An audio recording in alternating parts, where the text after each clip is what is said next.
To YouTube channel. I hope you guys are doing well. So आपके doubts हैं कि हमारा जैसे रिज़ल्ट आउट हो गया है तो अभी हम आगे क्या करें, आगे क्या प्रोसीजर रहेगा काउंसलिंग का।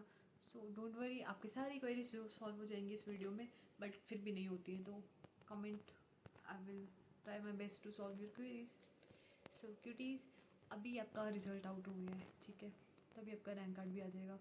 तो अब ऐसा है कि यूनिवर्सिटी अपनी साइट ओपन करेगी जिसमें आप अपने अमेंडमेंट कर सकते हो, मतलब जो चेंजेस कर सकते हो, ठीक है। करेक्शन विंडो खुलेगी एंड आपको ऐसा होगा कि आपको अपना स्कोर कार्ड जो होगा वो फिल करना पड़ेगा, ठीक है।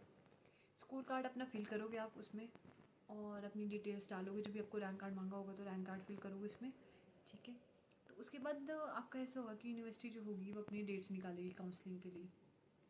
तो ऐसा होता है कि यूनिवर्सिटी जनरली निकाल देती है डेट्स हफ्ते 2 हफ्ते में, बट थोड़ा जल्दी निकाल देगी शायद इस बार, क्योंकि आपके जो सेमेस्टर है ऑलरेडी पीछे चला हुआ है, प्राइवेट में एडमिशन शुरू हो जाती हैं, सो निकाल देंगे। तो यूनिवर्सिटी साइट में जो होगा वो आएगा आपका ऑफिशियल नोटिस कि सबसे पहले आएगी सिलेक्टेड लिस्ट और वेटिंग लिस्ट, ठीक है। सिलेक्टेड / वेटिंग लिस्ट लिखा होता है उसमें, उसमें आपके नंबर ऑफ़ कैंडिडेट्स होते हैं जिन्होंने अप्लाई किया होता है यूनिवर्सिटी के लिए। दैट डजंट मीन कि आपकी सिलेक्शन हो चुकी है, दैट मीन्स कि यू हैव अप्लाइड, ठीक है। अगर आपका नाम नहीं है तो मतलब आपने अप्लाई नहीं किया है। And second thing is that उसके बाद निकलती है थोड़े दिन, 2 के दिन बाद आपकी फर्स्ट राउंड ऑफ काउंसलिंग की लिस्ट। उसमें आपका जो नंबर ऑफ स्टूडेंट्स होते हैं जिनको बुलाया होता है। अब द थिंग इज़ दैट अब इसमें 2 सर्कमस्टांस आते हैं। The first one is that कि ऐसा होता है कि जब हमारे बारे में हुआ था तो लिमिटेड बच्चे बुलाए थे और उन सबकी जो सीट थी वो फिक्स थी ऑलमोस्ट। और आपकी जो इमीडिएट सीनियर उनके बारे में ऐसा मतलब ऐसा हुआ था उनके बारे में कि उन्होंने बहुत सारे बच्चे बुला लिए थे एंड उनकी सीट फिक्स नहीं थी।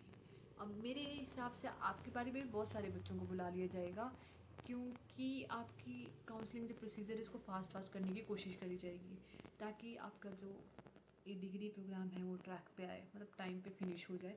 वैसे तो टाइम पे फिनिश कर देते हैं, but you have to face some certain issues during the degree. जैसे हमें पहले 2 मंथ की हॉलीडेज़ पड़ती थी, बट हमारे बैच को, हमारे सीनियर बैच को, हमारे सुपर सीनियर बैच को ऐसा नहीं पड़ा, और हमारे जूनियर बैच को भी अभी तक नहीं पड़ी, बाद में पढ़ेंगी, तो आई डोंट नो, ठीक है।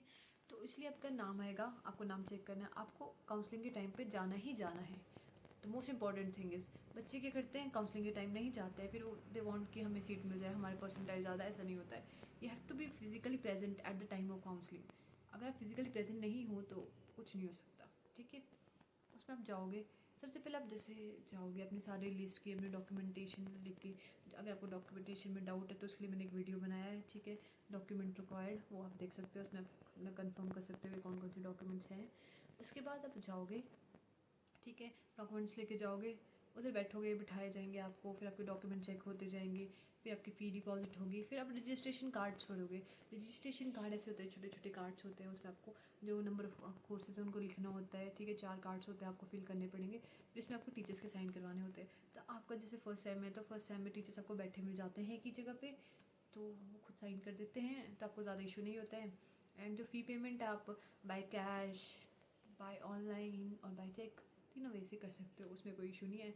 आपको जो यूनिवर्सिटी जिसमें आपको पेमेंट करनी है उसका भी आपको जो नंबर है वो मिल जाएगा साइट पे, नहीं भी मिलेगा तो डोंट वरी, मेरे को सब्सक्राइब कर लो, मैं आपको पोस्ट में सारा बता दूंगी कि इसमें कब काउंसलिंग शुरू हो रही है और किस में आपको पेमेंट करनी है। सो फिर उसके बाद आपकी रजिस्ट्रेशन जो होगी फिनिश हो जाएगी and you just have to be present at the time of classes. आप थोड़े लेट भी आ सकते हो, आपकी मर्जी है, अटेंडेंस शॉर्ट होती है, बट फर्स्ट सेम में ज़्यादा छोड़ो परे। तो ऐसा है कि फिर आप आओगे, ठीक है, बस इतना सा प्रोसीजर है। मेडिकल सर्टिफिकेट बनवा लेना, आप अपने गवर्नमेंट हॉस्पिटल से बनवा लेना, सारे डॉक्यूमेंट रेडी रखो, मेक श्योर आपके सारे डॉक्यूमेंट सही हैं और रेडी है, and B physically present at the time of counselling. अगर आप फिजिकली प्रेजेंट नहीं होंगे तो नो सीट बटी। एंड अगर आपको लग रहा है कि मैं लेट हो गया हूँ, मतलब मैं प्राइवेट में ले लूँ, मेरे को मिलेगी एडमिशन की, तो आपको लग रहा है तब प्राइवेट में ले लो। अगर फ़ी ट्रांसफ़र हो जाएगी, आपको लग रहा है कि आप वहाँ पे लोगे, फिर आप यहाँ पे शिफ्ट करोगे तो आपकी फ़ी जो है वो ट्रांसफ़र हो जाएगी, आपको फ़ी रिफंड हो जाएगी, तो देन मेक श्योर आप ले लो, फिर इसमें कोई इशू नहीं है, कोई दिक्कत वाली बात नहीं है लेने में, ठीक है। एंड फिर भी कोई डाउट्स होंगी, कोई क्वेरी होंगी कि कैसे कैसे रहता है, so let me know in the comment section and wish you all the best for your future and for your future admissions. Stay tuned, subscribe for more, bye bye.